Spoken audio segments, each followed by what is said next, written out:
Hello everyone and welcome to this fifth Dare to Care lesson. Yes, the fifth lesson. Can you believe it? The time has flown by, but we are sure that every lesson has been an opportunity to study, educate, and to introduce fresh ideas into politics and citizenship. This lesson won't be the exception. Join us to discover the importance and innovation of two very necessary concepts in our times: participation and co-governance. Partecipazione e co-governance. Lo facciamo insieme a Letizia De Torre, deputata dal 2006, sottosegretario al Ministero dell'Istruzione. Dal 2013 al 2019 è stata la presidente del Centro Internazionale che coordina e sostiene le attività del movimento politico per l'unità in tutto il mondo. Letizia è membro del board di Together for a New Africa, un'iniziativa di cui parleremo durante questa lezione. E ci accompagna anche Melchior Sabimana, dal Burundi, currently Performance Management and Donors Relation Officer for the United Nations Humanitarian Air Service in South Sudan. Previously taught at the Institute for Regional Integration and Development at the Catholic University of Eastern Africa in Nairobi, Kenya, and also one of the promoters and coordinator of Together for a New Africa. Melchior, we're gonna kick it off with you. Citizen participation is an inherent element of democracies. We could say that the greater the democracy, the greater the citizen participation. Considering the historical and political context of African countries, would you say that trust towards governments and citizen participation has changed at all? Has it increased, maintained, or decreased? How would you evaluate it? Thank you very much for your question, and it's a wonderful and exciting question. I do agree that participation is a sign of a mature democracy, and in the last years, the level of participation has increased in different countries of the continent. However, in my understanding, the big question is not to participate, but how to participate. That is the big question. Let us take the example of election participation. Just like one example, study realized by different scholars, let me just cite one, Bouchard in 2020, shows that in the last 2 decades, about 60% of election in Africa experienced some form of electoral violence. In my understanding, this trend not only poses a threat to peace and security on the continent, but also risk undermining the long-term sustainability of the democracy process. That is what is happening in Africa, and that should be a challenge for the continent. Now, this type of violence is mostly triggered by the interaction of three principal actors. Let me say like this. First, you will see political parties. Secondly, you can see elite group, and you will see also a youth group, what is normally called in African culture party youth wings. That one is a big challenge. At the center of those violence encounters are youth. Youth are the main actors in those violence.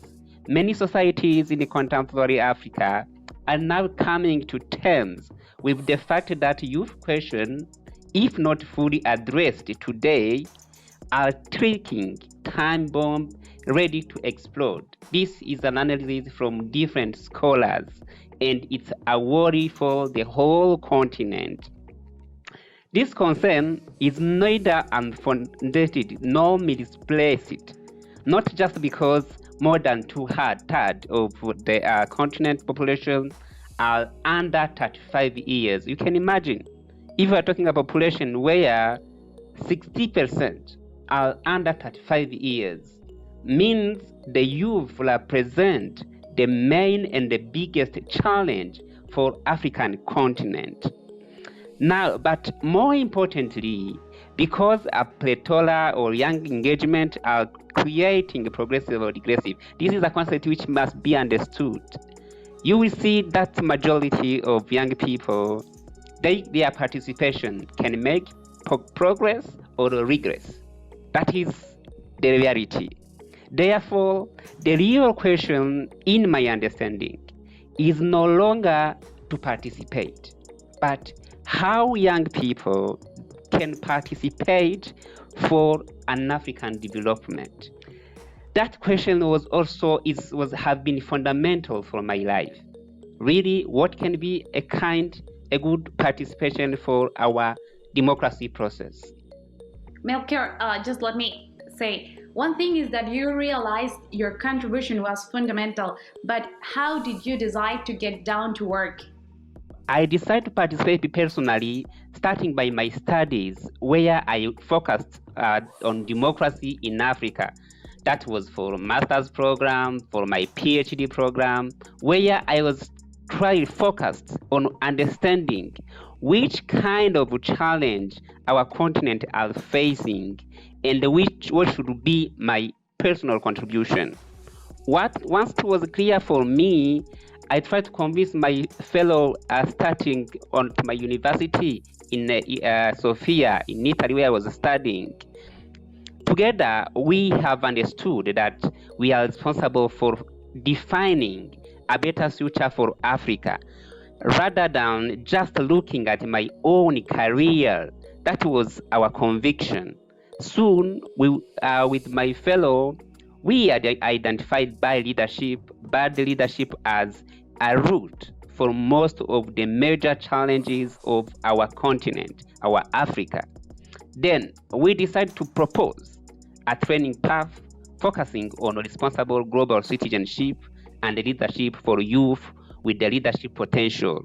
The idea is to bring a cultural transformation as a source of a new style of leadership by targeting our fellow African students to provide them with the holistic formation necessary for integral co-leadership. To reach this aim, we created a network with around 25 lecturers and professors from the part of Africa called East African Community and others professors coming from around the world who committed themselves to contribute in making this dream to come to reality. As initiator, and I'm one of those initiators, we created for this sake a network of associations with successful experience in youth empowerment, in academic leadership training, and we're still proposing a set of activities at a different level for young leaders, at regional level, at national level, and at personal level. It's not just, a theoretical training, but need to touch also their personality, to change their personality. From this experience, it became clear that for me, the concept of co-governance is more than ever the key of success for today. If you want a new Africa, that should be where to start. Thank you. Thank you, Melchior. And this seems to me to be an indisputable point. The union of our efforts will bear more and better fruits. Letizia, a molti di noi sparsi per il mondo, quanto ci racconta Melchior, sembra un mondo sconosciuto, ma tu hai avuto anche l'opportunità di viverlo proprio attraverso il progetto Together for a New Africa, con uno sguardo dall'interno perché hai collaborato al progetto, ma anche uno sguardo dall'esterno perché sei lì per offrire la tua esperienza e conoscenza. Cosa rappresenta questo progetto per la società di oggi?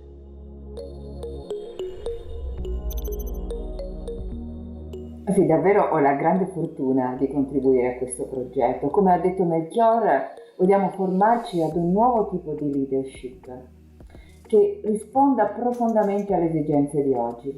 E io sono convinta che l'Africa possa dare un grande contributo a questo. Dal giorno in cui mi fu chiesto di impegnarmi politicamente, dapprima nella mia città, poi, come hai detto, nel Parlamento italiano e al Ministero della Pubblica Istruzione e soprattutto in tutti questi anni di lavoro col Movimento Politico per l'Unità, mi sono fatta tante domande su che cosa non funziona nella politica e su come possiamo migliorare il governo delle città e del mondo. Per noi giovani del secolo scorso era vivo il sogno democratico, quel sogno cioè di legalità per tutti i cittadini, con i conseguenti diritti, doveri e tanti valori e benefici che vengono dal prendere decisioni condivise. E la democrazia, almeno quella rappresentativa, quella cioè che si affida ai rappresentanti che noi eleggiamo, si è diffusa e certamente ha aiutato molti paesi ad uscire da lunghi anni di dittatura o ad iniziare una nuova storia post-coloniale. Non ha però portato i frutti che attendevamo. Dobbiamo constatare che non ha consolidato la pace, ma ha aperto nuovi conflitti, non ha prodotto uno sviluppo equo e sostenibile, anzi ci ha condotti a gravi crisi economiche e ambientali. Non ha creato uguaglianza, ma ha allargato la distanza tra i più poveri e i più ricchi, purtroppo. Ma allora Letizia, che cosa è successo? Come si è infranto quel sogno? La verità è che in Occidente gli interessi del mercato l'hanno mutata in liberal democrazia, tentando cioè di combinare il principio liberale dei diritti individuali con il principio democratico, che è invece quello della sovranità di tutto il popolo. E più recentemente il neoliberismo ha enfatizzato la libertà di mercato, che poi non è affatto libertà per tutti se ci pensiamo, e ha ribaltato gli equilibri tra pubblico e privato, tra società e individuo, tra politica ed economia. E noi siamo rimasti col cerino in mano, con le macerie del capitalismo finanziario, di una guerra mondiale a pezzi, dei cambiamenti climatici, con tante paure, davanti ad eventi epocali come le migrazioni, le piazze in rivolta, il crescere di autoritarismi populisti ed è di poche settimane fa il colpo di Stato in Myanmar. Ed anche siamo rimasti imprigionati in una sorta di regressione di civiltà. Pensiamoci, non sono forse disumani i respingimenti dei profughi? Non è forse una involuzione devastare la foresta amazzonica e le popolazioni originarie che vivono lì? E a quel punto è arrivata la pandemia e ci ha trovato deboli per i tanti mali globali e ha ingigantito una domanda: dove stiamo andando come umanità? In questi tempi sempre più voci si alzano a dire che quel sogno di legalità per tutti si è infranto perché è venuto meno il sentimento del noi e si è affermata invece una dimensione individualistica che ha portato a non riferirci più alla sovranità del popolo, ma alla sovranità dell'individuo, che è l'interesse individuale, l'interesse della nostra parte, non l'interesse comune. Qualcosa si è capovolto, è stato detto. Ora, paradossalmente, quest'epoca che ha esaltato l'io è in una affannosa ricerca del noi. Ecco, questo noi è parte del patrimonio dell'Africa. L'abbiamo ereditato da 2 milioni di anni, da quando cioè i primi uomini e le prime donne dall'Africa hanno iniziato la diaspora nel mondo, migrando in gruppi, i cui membri sviluppavano l'aiuto reciproco. Pensate che i reperti fossili ci attestano che da un certo momento gli anziani deboli non erano lasciati da parte, ma curati e probabilmente erano autorevoli per il patrimonio culturale di cui erano trasmettitori. Un noi, dunque, che ci appartiene antropologicamente e che l'Africa, nonostante tanti drammi che ancora attraversa, custodisce nella propria cultura profonda per tutta l'umanità. È vero, sono d'accordo e penso che hai toccato un punto molto importante che mi porta anche alla prossima domanda per Melchior e in cui vorrei attingere alla sua esperienza di lavoro come coordinatore degli aiuti umanitari nel Sud Sudan. Melchior, Letizia mentioned one of the most well-known battles, the individualistic I versus the supportive we, solidarity. So my question is, living in an emergency situation, a big one like the pandemic, Is it possible to experience real solidarity among peoples, or is the authority of an international organization sufficient? I think that the new pandemic has shown us how solidarity is the key of our leadership. Based on my own experience in South Sudan, the same logic guides the humanitarian aid in the country even before COVID's outbreak. I don't want to describe the whole context of South Sudan. It's easy to go to internet and I found it on social media, on Google, but it's good to understand that we are talking about the biggest humanitarian emergency in the world, South Sudan. These have brought solidarity of different actors from Western, from Southern, and from Asia, even African solidarity. You will see African Union, you will see other regional organizations participating in that response. It is not enough to have that solidarity in my understanding. But what is interesting is the coordination in the response. I think that the world can learn something from South Sudan experience. It is no longer the time where everyone goes with his own program and own response like it have been for different years, especially in African contexts. Needs are well identified by many stakeholders, starting with beneficiaries and the government of South Sudan. A forum of humanitarian response meet every week, and I'm very happy to be member of that forum. All response must be coordinated in that forum, composed by NGOs, UN agencies, members of the government, national NGOs, and the civil society, etc. I am always impressed by the coordination and the spirit which characterize each meeting. That for me is a new and a good experience. It shows also how governance is fundamental in such a response. From local NGOs, international NGOs, UN agencies, etc., you will see how the coordination is no longer one who decides, but to learn how to decide together. It is no longer the time where you will fight for your own visibility as NGOs or as donors. It's time of coordination. So to say that accept the modality of aid choose by the coordination team which represent everybody means if you bring your contribution, you need to accept now what the forum have decided. This is a way to identify the real need and a good participation in distributing the aid. Yes, it's true. I can't say that we have reached 100% of the target, but honestly, I'm very, very happy and proud to see which quality of aid they are giving in South Sudan. And the challenges are there, but we face them together. Personally, I'm learning a lot on how to work together, even when our differences are big and in the worst scenario like South Sudan emergency. Just focusing on what we want to achieve together. Challenges are there. Coordination means to accept differences and also come some time delay in response, but it is the way to go. Thank you, Melchior. The pandemic has taught us great lessons, and one of them has a profound meaning that we can never forget again, and that is the need to work together for the common good. Still saying it is much easier than understanding and executing it, right, Letizia? Che cosa vuol dire in concreto questo noi?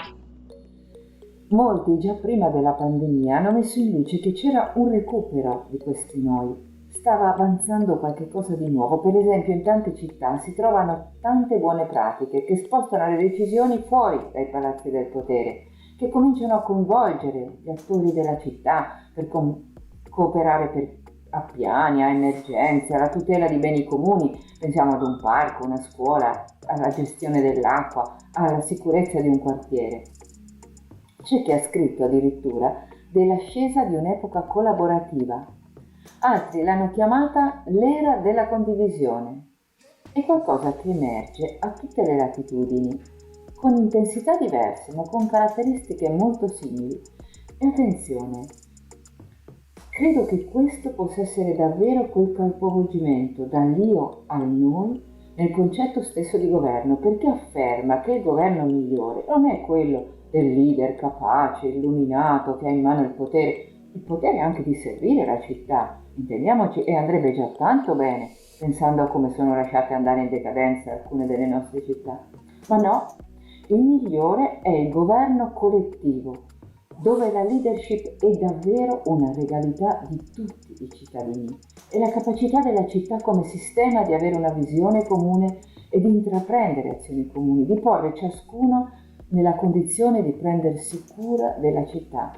There to care, appunto. Ma allora possiamo dire che i governi osano a prendersi cura della città e dei cittadini, dare to care, quando hanno il coraggio di passare dall'io al noi. E qua mi chiedo, Letizia, se questa sovranità del noi di cui parliamo possa essere valida anche in città in crisi, che devo dire sono tante nel mondo. Sì, e questo è molto importante. Una delle migliori buone prassi di Rome Co-Governance 2019 veniva dalla Colombia. Dobbiamo notare che a partire dal primo millennio a.C. in Colombia c'era uno dei sistemi politici più sviluppati in Sud America, completamente cancellato dalla triste storia coloniale, dai conflitti post-indipendenza e, come sappiamo, da 50 anni di guerra civile.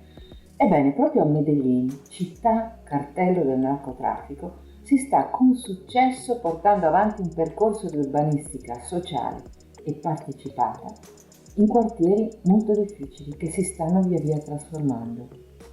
Quindi possiamo dire sì, governare collettivamente va bene anche e proprio in città in sofferenza. Seconda cosa, le città in quest'epoca globale, multiculturale, interconnessa, città in cui nel 2050 il 70% della popolazione mondiale vivrà, le città stanno assumendo un ruolo molto rilevante dal punto di vista economico, politico, delle reti di scambi, della soluzione di problemi globali come l'inquinamento. E quindi efficace cominciare dalle città per costruire un nuovo paradigma democratico che apra l'epoca del noi, che è la vera democrazia, quella plurale, universale, partecipativa, deliberativa, collaborativa, capace anche di sviluppare l'identità civica di ogni città, cioè il senso della comune appartenenza a quella comunità.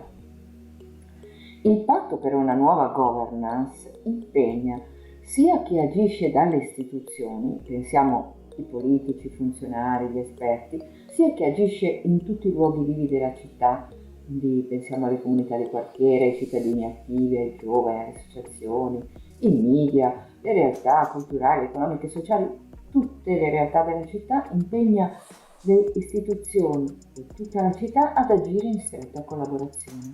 E già in tante città lo si sta sperimentando con buoni risultati e molte università stanno mettendo a disposizione le loro competenze. Ecco, questa governance nuova delle relazioni, del dialogo, in cui si costruisce in modo condiviso, che possiamo quindi definire copensante, co-creativa, collaborativa, corresponsabile, cooperativa, comunicativa, covalutativa, è stata in breve definita co-governance e la leadership diffusa tra tutti i soggetti di una comunità politica, co-leadership. È un percorso molto appassionante, ma anche molto esigente, e lo dico avendolo sperimentato nei miei 20 anni di politica attiva e sapendo quindi che richiede tante nuove condizioni, richiede disponibilità, strumenti, norme, competenze che finora non abbiamo sviluppato, modalità diverse di organizzarsi, ma ne parleremo una prossima volta. Grazie Letizia, anche perché ci hai già dato un'anteprima piuttosto interessante. Chissà, magari nella prossima volta faremo una co-intervista, se sei d'accordo Letizia. Melchior, Letizia has just defined one of the key words of this lesson, co-governance. Do you think the idea of co-governance is appropriate for the African context, and how? Co-governance is not, in my understanding, a Western or Southern concept, but it is the way to govern our society today. Maybe we may not use exactly the word co-governance in Africa, but culture has already the concept of governor with conscience, which is similar to co-governance. That concept can be found in the African traditions, even before the colonization, if you want. Co-governance in Africa is also connected with inclusivity as main challenge for African governance. Who study the African politics will understand and can identify that inclusivity is the main challenge and can be associated to co-governance. So in most African nations, the critical task for leadership is to build a social contract that is sufficiently inclusive to permit the management of diversity and new challenges. That is the concept of leadership in Africa, which call to co-governance. To give just an example, when there are 2.2 billion and 50% of them live or will live in a city, the big question is, how should those cities be governed without the concept of co-governance?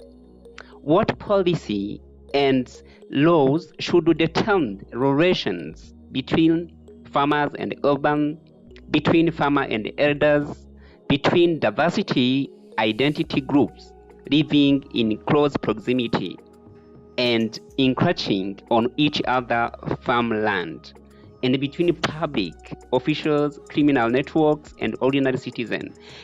I can continue the list of questions. The optimistic reply is just one, and it's very powerful. Which one? I can tell you for free, co-governance and inclusive institutions are the key to succeed in this new leadership. Although, if we are talking about the inclusion, may raise new challenges or some questions.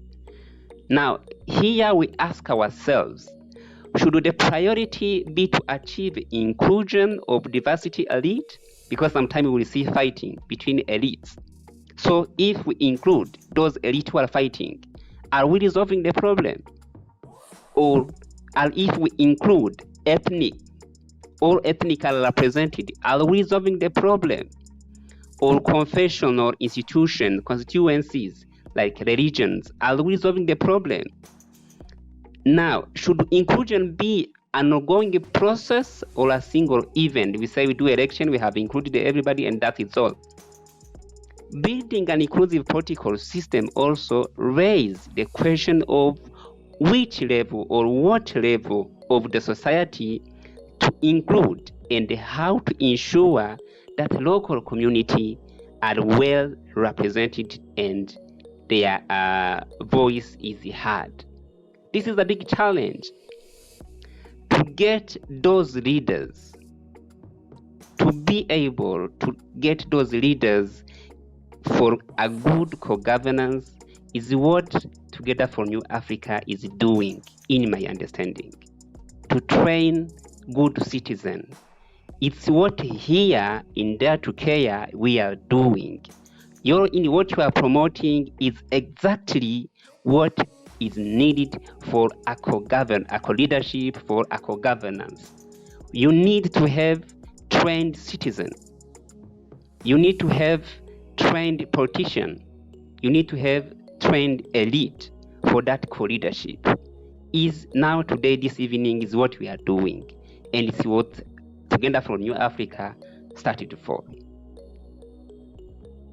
Thank you, Melchior. Ti hai permesso di conoscere di più in questa parola consensus, un elemento della cultura africana a favore dell'idea di governance collaborativa, cioè di co-governance. Ma mi chiedo se in altre culture, in Asia per esempio, o nelle realtà più vicine a me, l'America Latina, come sarebbe, Letizia? E come ha detto Melchiorre, il consensus, cioè quella modalità tradizionale di prendere le decisioni con paziente composizione della visione e della volontà di tutti gli interessati, che è un patrimonio dell'Africa, può essere considerata appunto la versione africana della co-governance. E Kwasi Wiredu, un filosofo ghanese, ha sottolineato un aspetto importante. Vi leggo. È più facile ottenere un accordo di maggioranza che ottenere il consenso. Ma l'opinione della maggioranza non è di per sé una base sufficiente nel processo decisionale, poiché priva la minoranza del diritto di avere contribuito con la propria idea nella decisione presa.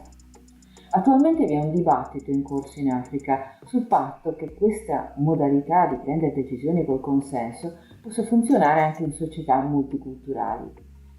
Ma questa governance collaborativa di cui parliamo credo possa proprio contribuire a ridare centralità oggi al consensus in Africa. Poi, come chiedevi Lourdes riguardo all'Oriente, ne avevo il dubbio anch'io, perché l'Occidente ha compiuto un tragico errore a voler esportare in giro per il mondo, ovviamente a suo favore e imperdonabilmente anche con le armi, una democrazia basata sul mercato e sull'individuo. Ma come spiegava prima Melchior, i valori della co-governance non sono occidentali, sono universali.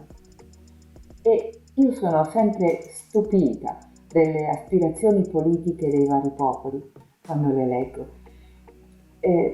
Riporto un brano della tesi di dottorato di Sung-Moon Kim, l'attuale direttore del Center for East Asian Comparative Philosophy presso City University di Hong Kong. Perché, è un coreano, perché la democrazia dovrebbe essere legata all'individualismo liberale?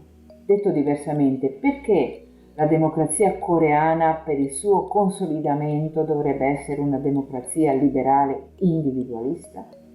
Non ci può essere un'alternativa? Ritengo che un'alternativa può essere perseguita in due praticamente inseparabili modi. Primo, democrazia come uno stile di vita. Secondo, ciò che costituisce e dà una vita rigenerante alla democrazia non sono individui frammentati, liberi, isolati o elettori singoli, ma cittadini reciprocamente premurosi, attenti e interdipendenti.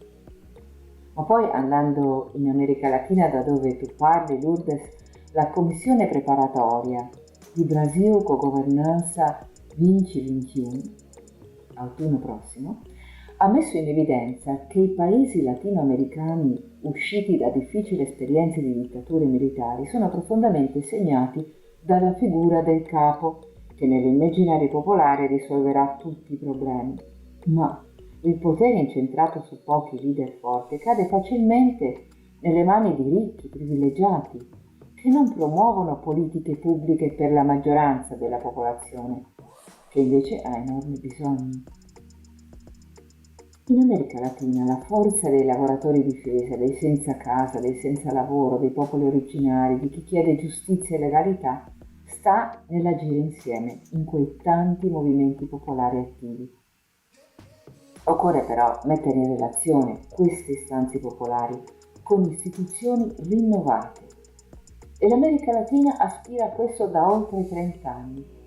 È infatti Porto Alegre a dare avvio, ancora nel 1989, alla prima esperienza di bilancio partecipativo, cioè costruito con la partecipazione e il voto deliberativo di tutti i cittadini che lo desiderano, che si è diffuso poi in tutto il mondo.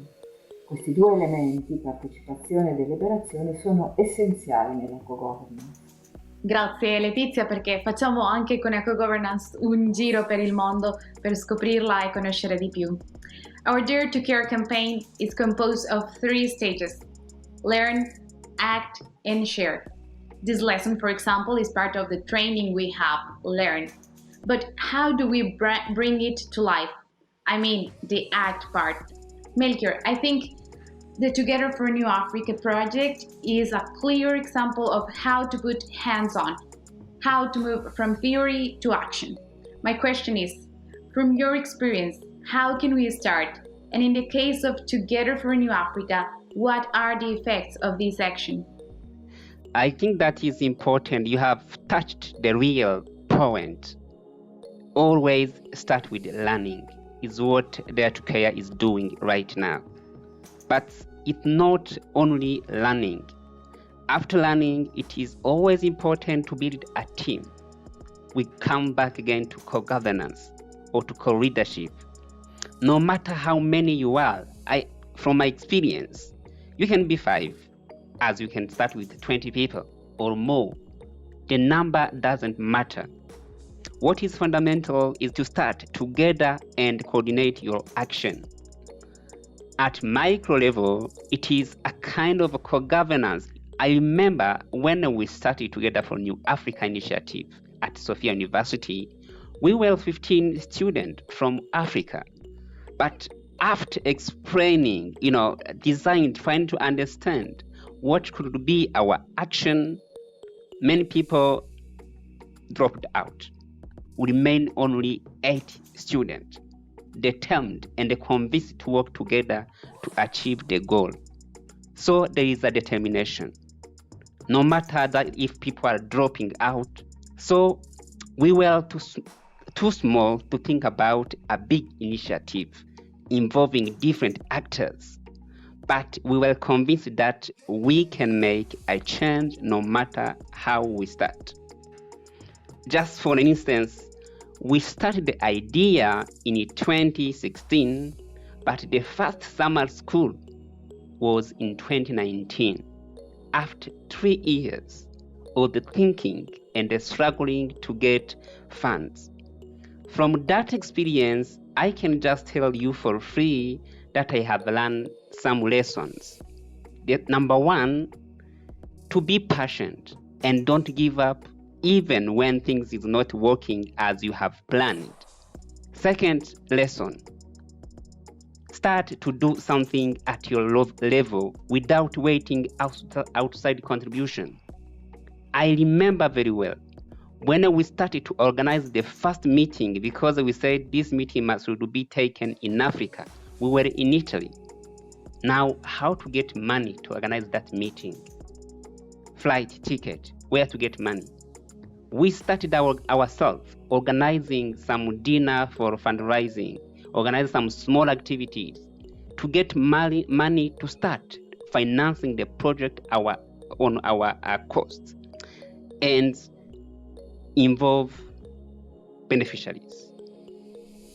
Beneficiaries are always fundamental. Whatever you are planning, even if you are planning to go to clean a road, make sure you involve local authorities. In our initiative, the first step was to meet a group of lecturers and students who helped us to first to build the team, and they are key to identify the problem and the content of the training. So for us, they became like the key of the program. And we are concluding now the first cycle, means after 3 years. And I'm telling you, the 100 students who have been trained, I want you to meet them. I want you to meet them to see how committed, how determined. We are no longer a group of 8 people.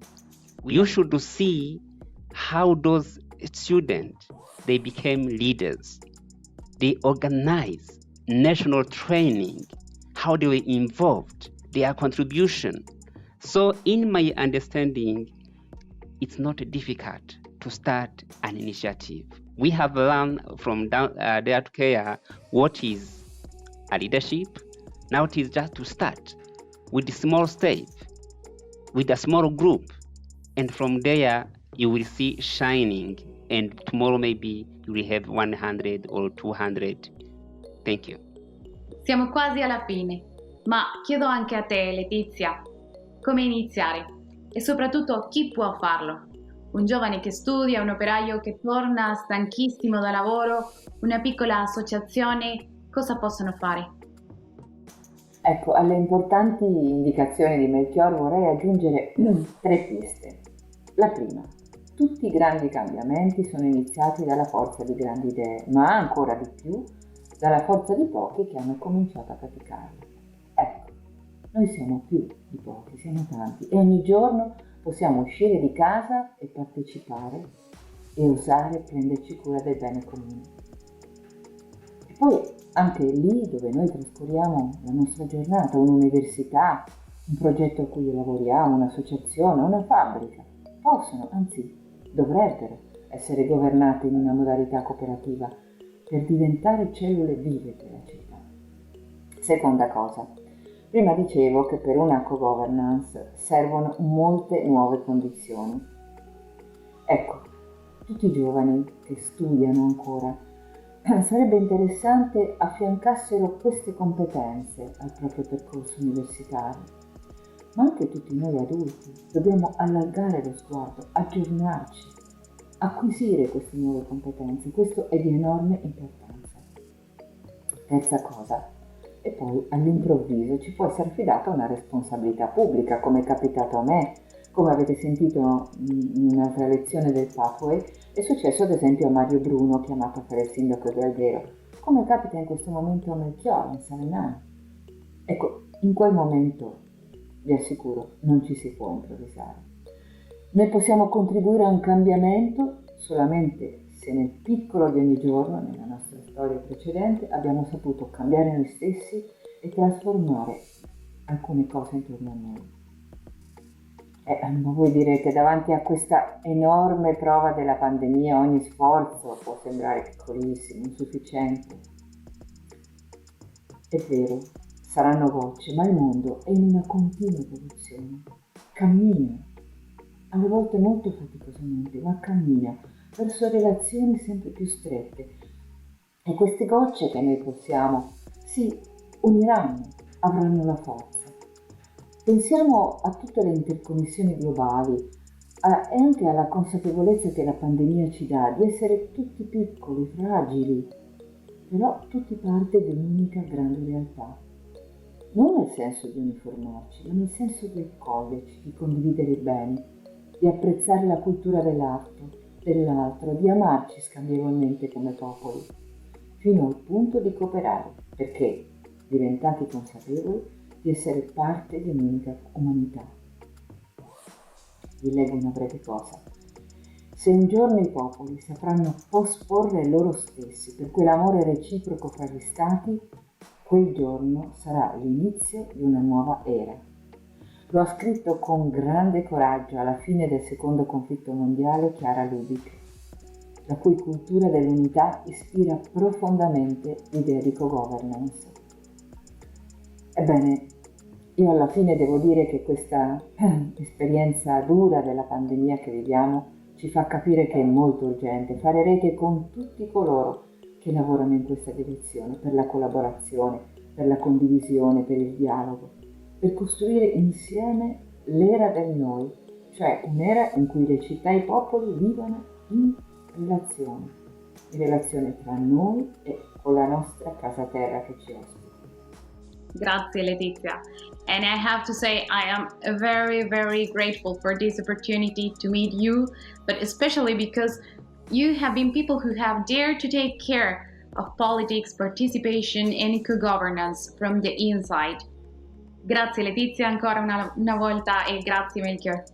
Thanks also to you who have followed this lesson. Remember that you can share it with your group of friends, your group of work, your study group, your parish, your association, I don't know.